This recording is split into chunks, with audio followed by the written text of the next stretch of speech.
Hey there! Welcome back to my YouTube channel. Today we'll be looking at stories that loop onto themselves. Like a curl, an earthworm, a rope. Or maybe a train that returns to its station, or a journey that ends upon reaching its destination, an emotion that circles back to itself.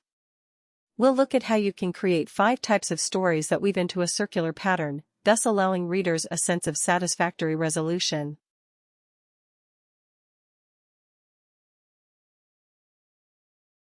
Nothing like time looping into itself.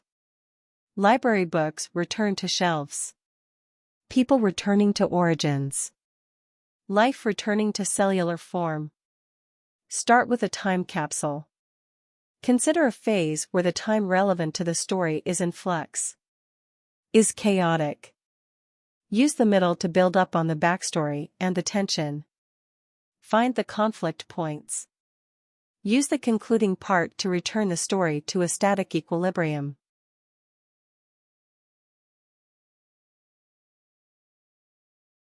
Some circular stories tend to satisfy the reader because they appear to nurture the narrative arc through their characters' identifiable peculiarity. Whether it's a narrator troubled about something, a relationship in distress, a situation that demands resolution, or a larger socio-ecological issue, the writer must introduce a consistent character trait in their story that carries the motif of circular movement. Meaning that through it, the tiny incremental progression can be achieved, and thus one can build the layer which drives the narrative towards a satisfactory conclusion.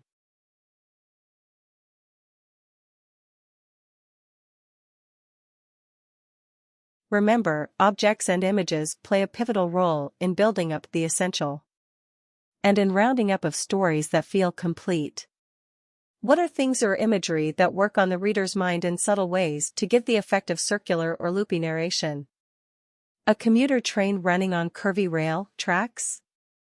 Yes. A clock? Yes. A wave?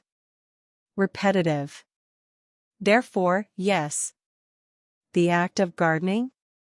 Yes, because it's generative. On the other hand, some things and images hurt the way our minds build up the story as we read, and prevents it from ending in completeness. Objects that give a disjointed jagged imagery, like cliffs. Like, crossing a bridge. You're not returning to the same point, therefore, not circular.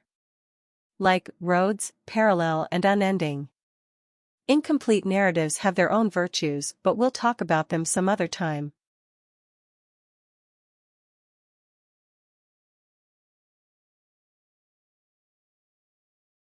If the story ends where it began while maintaining a narrative arc in which first a character speaks, or refers to, a particular dialogue, usually of singular importance, then it is repeated throughout in regular intervals, that structure is your circular narrative. Although the starting and ending points are the same, the characters undergo a transformation, affected by the story's events, and also primarily as a direct consequence of the profundity of that dialogue. It may seem daunting to new writers, but lots of ODF stories available across litmags use this technique.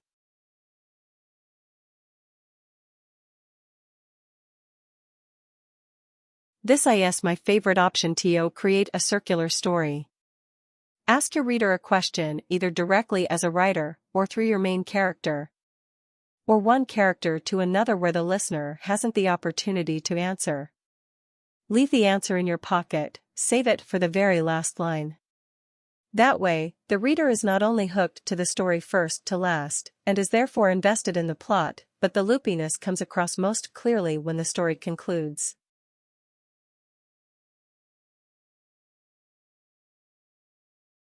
So that's all, friends.